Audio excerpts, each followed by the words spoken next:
Olimpiade Paris 2024 akan segera berlangsung. Salah satu cabang olahraga yang akan diikuti oleh timnas Indonesia adalah bulu tangkis. Gimana ya persiapan para atlet? Ada 9 atlet loh yang akan berlaga di Olimpiade 2024 nanti. Seperti apa persiapan mereka? Ikuti saya.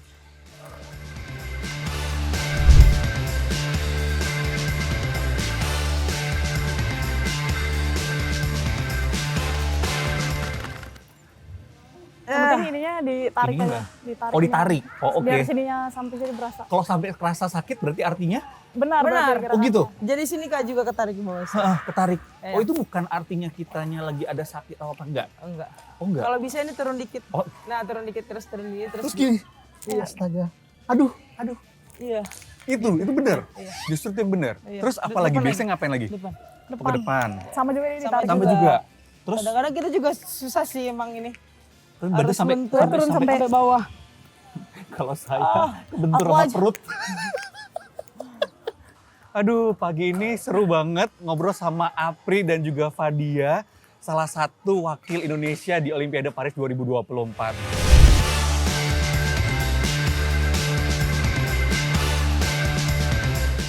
Ini kalau ngomongin seperti ini udah hari-hari, ya Iya. kan? Tapi kalau ngomongin Olimpiade pasti ada yang khusus dong persiapannya. Jadi memang kalau dan Olimpik ini membedakan itu Olimpik itu adalah jadi di sini tuh masuk Olimpik itu sangat susah. Kita harus ngejar-ngejar poin sama yang Nggak lain. semua Itu negara. susah sekali nama Olimpik ini susah sekali. Dan nggak mudah banget Olimpiade ini nggak mudah. Nah, tadi ngomongin soal beda lagi. Kalau misalnya kita bilang Apri udah kedua kali ya, karena tahun 2020 sama Kak Grace ya di Tokyo. Banyak banget yang ngebedain sih ya Kak. Maksudnya sebenarnya kan itu 2020 diselenggarakan 2021. Oh iya, karena pandemi ya. Karena pandemi. Jadi pada akhirnya saya ngerasa kok ini cepet banget. Di kayak Paris ini belum tuh kayak berasa karena menurut saya 3 tahun 3 doang tahun berarti ya. itu, bukan 4 tahun kan. Jadi dan itu membedakan juga pandemi Covid pada saat itu sangat susah banget kitanya. Maksudnya harus di sini kemarin pandemi terus ada yang Covid kita harus keluar juga harus kayak gitu-gitulah dan penonton juga nggak ada. Kayak gitu. Beda ya. banget. Dan sekarang kan mulai nih udah ada penonton nanti ada lagi. Terus nanti mungkin juga euforianya itu sangat berbeda banget kalau menurut aku. Euforianya sangat berbeda sekali gitu. Fadia, pertama kali Pastinya bangga bisa main di Olimpik karena kan impian semua atlet ya bisa bermain di Olimpik. Tapi ya tetap harus kontrol lagi, harus fokus aja.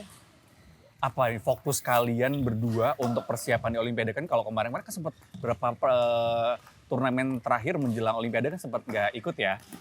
Fokusnya kita lebih untuk meningkatkan daya tahan lagi performa di lapangan kami karena dari tahun ini kita sudah setengah tahun 6 bulan sampai 6 bulan ini tuh kita kan memang tidak ada prestasi sama sekali Kak. Sama sekali apalagi dengan kondisi saya yang waktu itu sebelum itu saya cedera, ya kan saya cedera jadi memang yang kami balikin itu fokusnya itu adalah daya tahan kami di lapangan, performa kami, cara permainan kami, terus menganalisa lawan lagi, lebih fokusnya ke situ menganalisa lawan, terus lebih ke gizi lagi atau kemana, iya yang harus begitu yang harus kita siapkan dengan baik sih. Ya, soalnya dari kemarin kita Segala persiapannya 2 kali lipat, 3 kali lipat berbeda sama turnamen biasa atau gimana sih kalau Olimpiade spesialnya? iya ya, kalau menurut saya iya, karena semuanya kita harus dijaga dengan stabil gitu loh.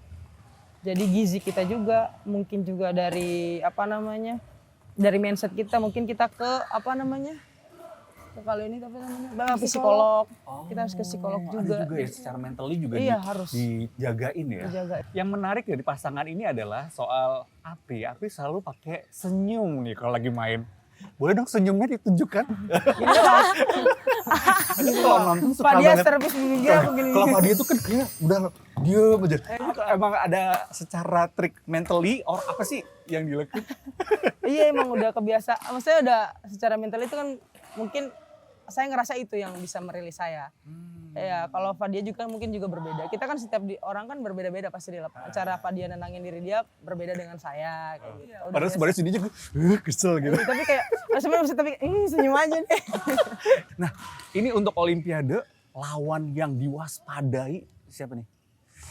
Ya pasti semuanya ya, karena kan semua pemain maunya menang. Jadi setiap match kita anggap itu final lah. Oh, oke. Sebenarnya kita nggak banyak mikir ke situ sih Kak. Jujur ya untuk Olimpiade nih. Kita lebih untuk ya udah kita main, pokoknya kita mau menang aja. Gitu aja. Siapapun. pertandingan. Iya, per match siapapun. Jadi kayak itu aja sih Kak. Soalnya kita nggak mau terlalu banyak harus lawan ini, harus begini.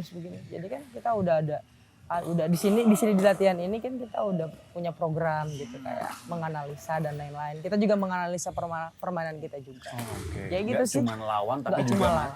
kalian Kita berdua sendiri, sendiri. iya. Nah, dari satu pertandingan ke pertandingan yang lain itu kan begitu mepet ya. Tiap hari tuh bertanding. Gimana kalian proses recovery-nya? Belum lagi ntar evaluasinya. Terus masih mau besok pertandingan gimana sih? Karena masyarakat tuh taunya kan kalian pengennya tuh menang. Kita tuh pengen tahu seberapa besar sih, seberapa berat sih perjuangan teman-teman ini? Ya pastinya kalau apalagi kan pertandingan mepet banget kan. Kayak kemarin Singapura, habis Singapura Indonesia. Mungkin kita lebih ngejaga pikirannya sih. Karena pikiran yang paling penting juga, menjaga pikiran sama jaga mental. Karena kan kemarin mungkin di Singapura kalahnya gimana-gimana. Buat kita nggak usah mikirin yang kemarin, buat fokus lagi ke Indonesia kan mungkin itu jadi bahan evaluasi, bahan komunikasi. Kita lebih banyak evaluasi sama komunikasi, mungkin kayak ke pelatih. Jadi kalau misalnya kita nggak evaluasi kan kita nggak tahu nih kekurangannya di mana buat next nanti Indonesia Open. Ya dan pasti yang recovery-nya itu ya kita pasti menjaga satu tidur kita, kedua mungkin juga dari makanan kita, dari vitamin kita, itu memang harus dijaga Kak. Itu kan kalau pikiran itu sangat penting banget memang pikiran, dan apalagi kan kalau situasi yang itu kemarin gue babak pertama kalah, terus besok nanti ada pertandingan lagi, itu yang harus kita bangkitin lagi gitu loh. Itu yang berat itu ya, yang berat. mentalnya Iya, itu ya. kadang-kadang itu yang berat. Itu disitulah seorang atlet disitulah diujinya. Tapi sejauh ini dengan ada tim psikologi, tim ad hoc yang disiapkan oleh PBSI, PBSI, iya. seperti apa jatuhnya? Kami sangat tim ad hoc ini juga membantu sih ya, maksudnya membantu kita untuk terus terjaga lah performance-nya juga. Jadi ya, dari PBSI sangat melayani kami semua lah. Kalian main sosmed nggak sih? Sosmed itu sampai sejauh apa sih kalian interaksinya? Apakah cuman lihat aja atau juga ikutan membaca komen-komen? Karena kan netizen ya kadang-kadang ya paham Jarang banget. sih Kak, aku orang yang jarang banget untuk baca-baca yang kayak gitu. Nah, ya, karena kadang-kadang kan itu yang buat sebenarnya jadi motivasi juga sih buat kita, karena itu pertanda mereka tuh memperhatikan kita. Kayak ambil baiknya aja, hal positifnya aja lah. Gitu sih. Jangan julid-julid dong. Ini perjuangan luar biasa, susah banget nih berdua.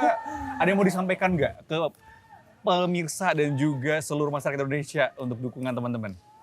Teman-teman seluruh rakyat Indonesia, mau yang dari kecil, anak muda atau orang tua di luar sana, mohon dukungannya untuk saya dan Fadia dan seluruh tim Indonesia yang akan berangkat di Olimpiade nanti. Paris 2024 sekiranya kami mendapatkan hasil yang terbaik. Pokoknya EA-nya jangan lupa pada saat nonton kita di TV ya. EA. Iya, nyampe ya walaupun di Nyampe, Jakarta maupun di iya. mana-mana. Nyampe ke Paris nyampe. 2024. Oke. Iya. Selamat berjuang Fadia dan juga Api. Terima kasih pemirsa semuanya.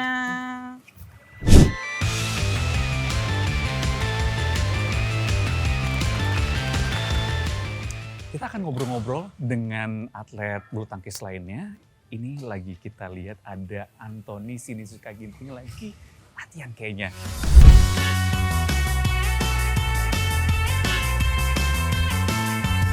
Halo, selamat pagi. Halo, Tony pagi. Jati. Ini lagi jalan-jalan, udah sampai mana nih? Baru Naik sepeda? sampai depan. Biasanya kalau naik sepeda untuknya sepeda statis ya. Kalau enggak saya udah ketinggalan dari tadi. Lagi persiapan Paris dong pastinya.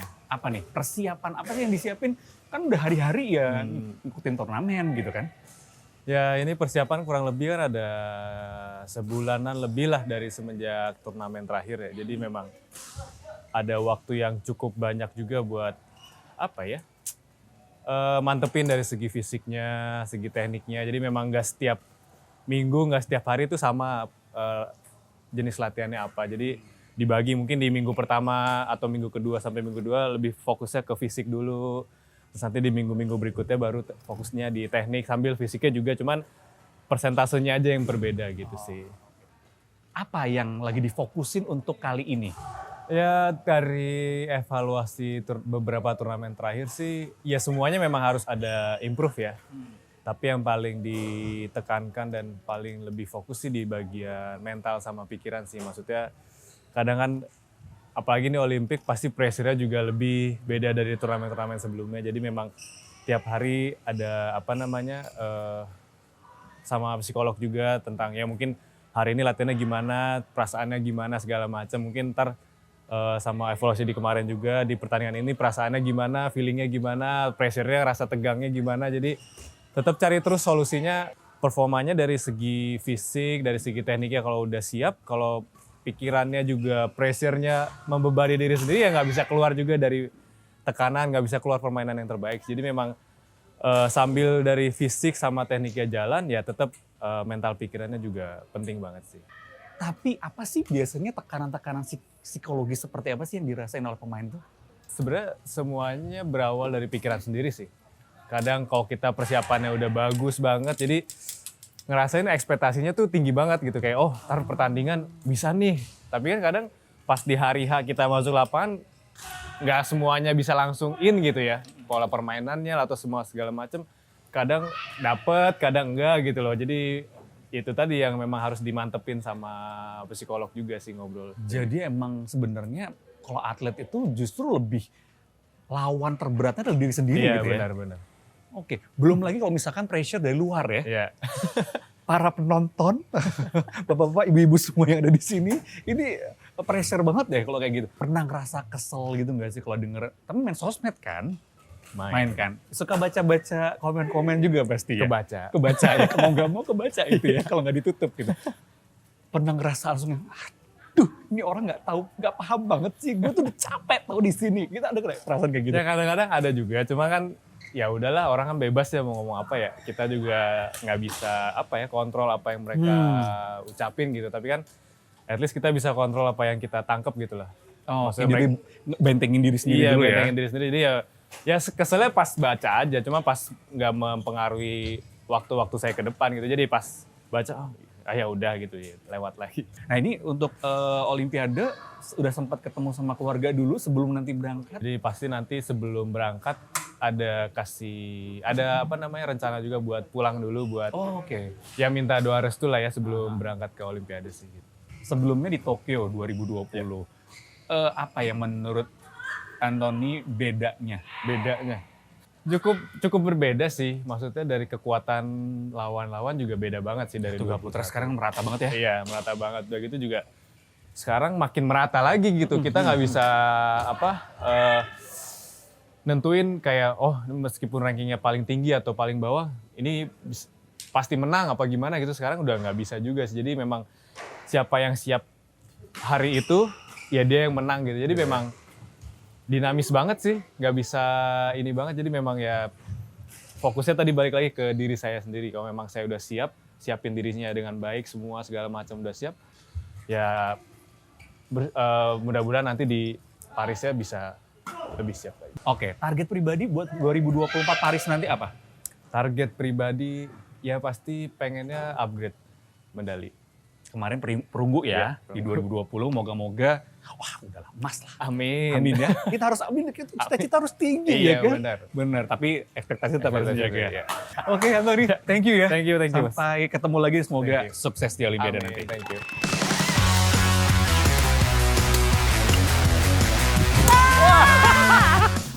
Kalau lawan Gregoria Mariska Tunjung, saya menyerah.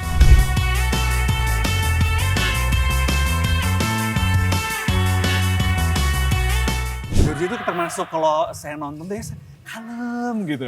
Tapi lebih lucu gemesin sih.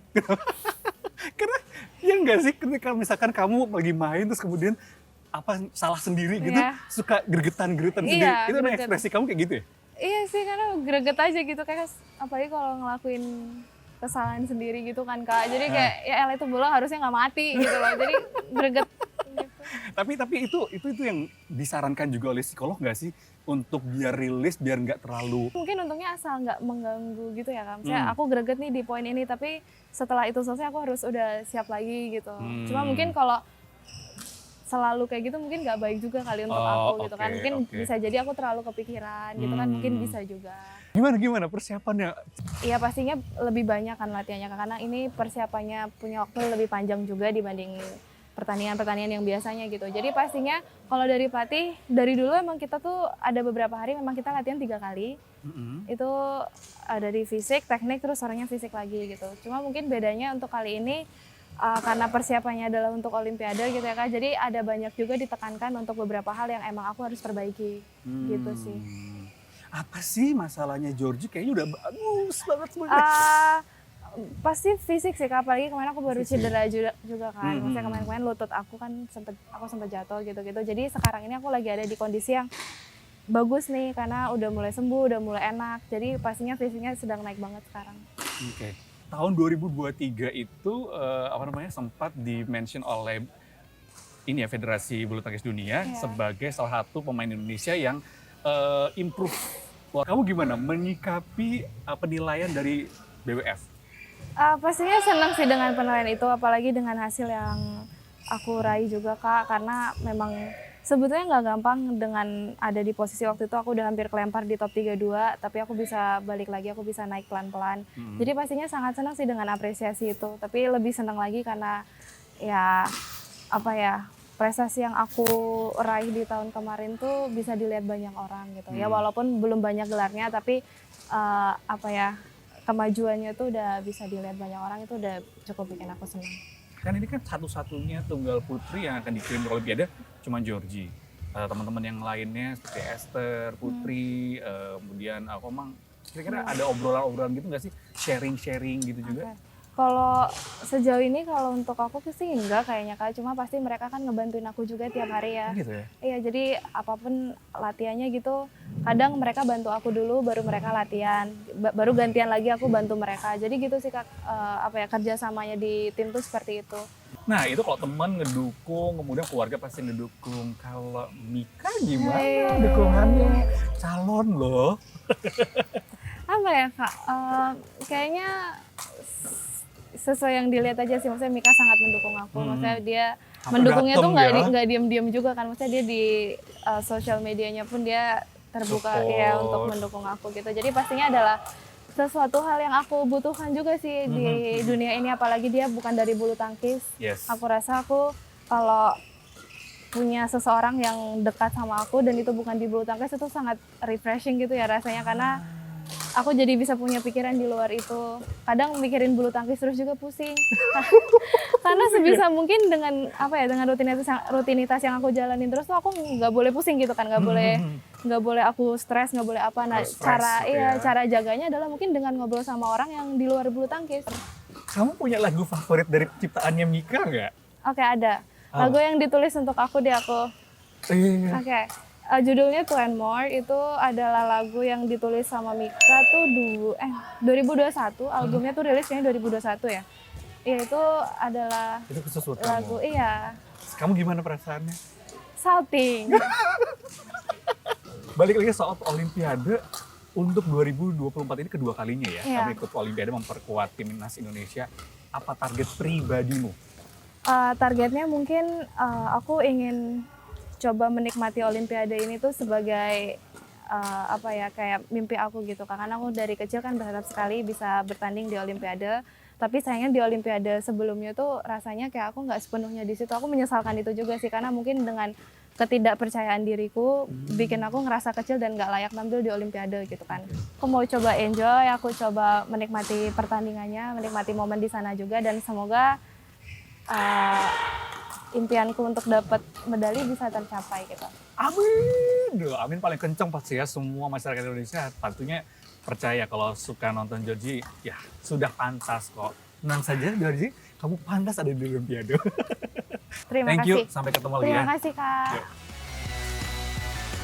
Sebenarnya momen-momen pas lagi pulang ke rumah terus ada istri di rumah itu sih yang lebih dikangenin lah. Mana yang paling berpeluang untuk meraih medali emas?